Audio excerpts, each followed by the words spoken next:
కలికి అనే ఒక పెద్ద సినిమా, బీభత్సమైన సినిమా.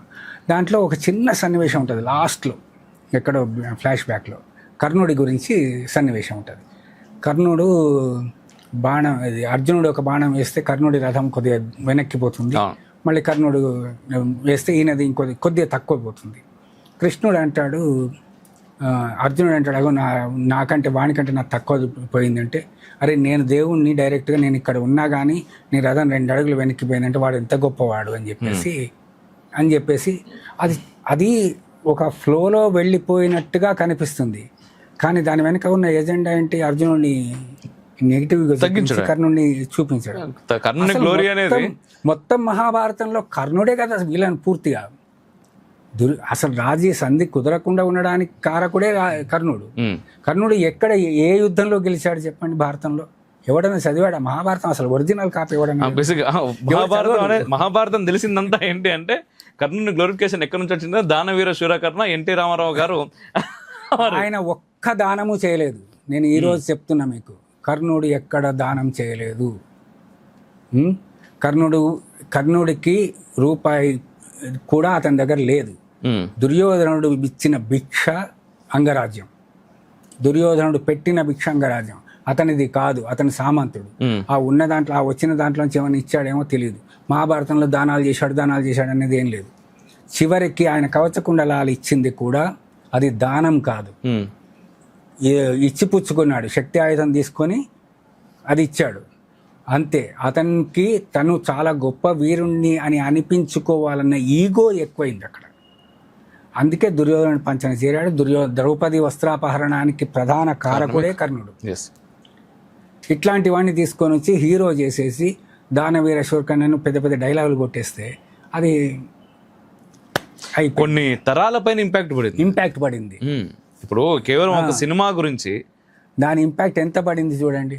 అదొకటే కాదు, మనకి ఇప్పుడు ప్రాబ్లం ఏమైపోయిందంటే, సబ్జెక్ట్ డివేట్ అవుతున్నాం పర్లేదు.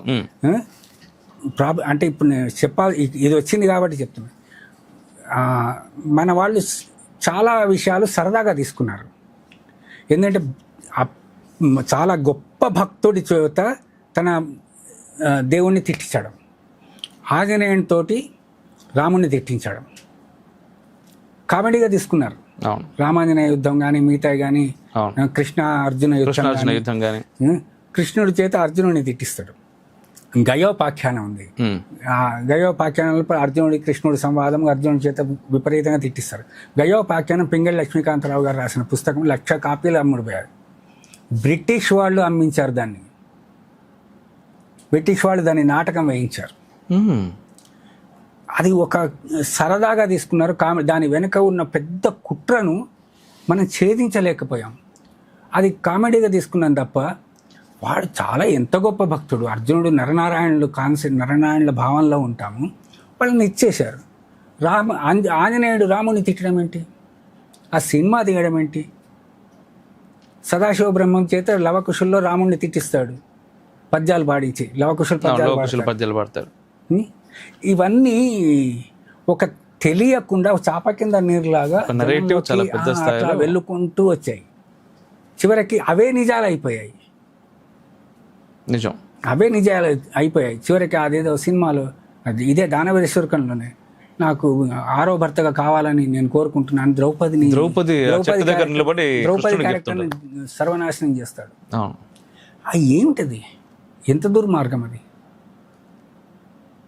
ఈ రకమైన ఈ వ్యూహాలని, కుట్రాలని మనం అర్థం చేసుకోక దానికి సమర్థించుకుంటూ వచ్చాం. దానికి ఏదో ధర్మము, లేకపోతే ఇంకోటేదో నేను అర్జునునికి పరీక్ష పెట్టానను, ఇట్లాంటిది ఏదో సమర్థింపు మాటలు మాట్లాడుకుంటూ వస్తున్నాం తప్ప ఇది తప్పు అని చెప్పలేకపోయాం. ఇక్కడ అది జరుగుతూ వచ్చింది.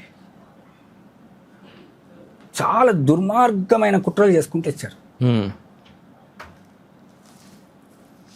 బేసిక్గా నిజంగా మీరు చెప్తుంటే ఏంటంటే, ఇప్పుడు నిజంగా రామాయణం కావచ్చు, భారతం కావచ్చు, సినిమా పరంగా తెలిసిందే ఉంది తప్ప అసలైనటువంటి, మళ్ళీ ఈ రామాయణ భారతాలు అసలైనటువంటి పుస్తకాలు కనిపించవు ఎక్కడ. ఒరిజినల్ ఎవరు చూడరు. మార్కెట్లో దొరికేవి కూడా ఒరిజినల్స్ ఉండవు. ఎవడో వ్యాఖ్యానించినవి చదివి, ఎవడో చెప్పినవి మాట్లాడి వాటి గురించి చెప్తారు. వాటి గురించే ఇప్పుడు ఇప్పుడు చాలా మంది యాంటీ, ఇప్పుడు రామాయణం, రాముని గురించి కానీ రావణుని గురించి కానీ చాలా పెద్ద స్థాయిలో మాట్లాడుతూ ఉన్నారు కొన్ని సంవత్సరాల నుంచి. ఇదంతా కూడా ఏంటి అంటే ఈ పుస్తకాల్లో చదివి దాన్ని ఇంకా జనాల లోపలికి చొప్పించడం. ఇప్పుడు నార్మల్గా ఎవరైతే ఇప్పుడు మనం జెన్జీ అని మాట్లాడుతుంటామో, ఈ జెన్జీకి ఇవి మాత్రమే ఎక్కుతాయి, ఇవే ఎక్కుతాయి. వాళ్ళకి తెలియదు అసలు వాస్తవం ఏంటో చెప్పడానికి ఎవరు లేడు. ఈ పుస్తకంలో ఇది ఉంది కదా, ఇగో మీ పుస్తకం ఇది, మీ పుస్తకంలో ఇలాగే రాసి ఉన్నది కాబట్టి ఇదే నిజం, దాంట్లో మీరు ఎట్లా అని చెప్పేసి వాడు మాట్లాడుతూ ఉంటాడు. అవును, ఈజన్న ఇక్కడ నుంచి రిఫ్లెక్షన్ ఛానల్ మీ చేయూతని కోరుతుంది. ప్రకటనల రూపంలో, సభ్యుల రూపంలో, వాలంటీర్ల రూపంలో మరియు ఆర్థిక సహాయం రూపంలో మేము మీ సహకారాన్ని కోరుతున్నాము. మనమందరం ఎక్కడా శ్రమను దాచుకోకుండా అంకితభావంతో పనిచేస్తున్నాము. కానీ నేటి ప్రస్తుత పరిస్థితుల్లో కేవలం శ్రమ మాత్రమే సరిపోదు, ఇంకా ఎంతో చెయ్యాల్సి ఉంది. మన వద్ద ఉన్న ఆర్థిక వనరులు ప్రస్తుత అవసరాలకు సరిపోవటం లేదు. కావున మీ అందరి సహకారాన్ని హృదయపూర్వకంగా అర్థిస్తున్నాము.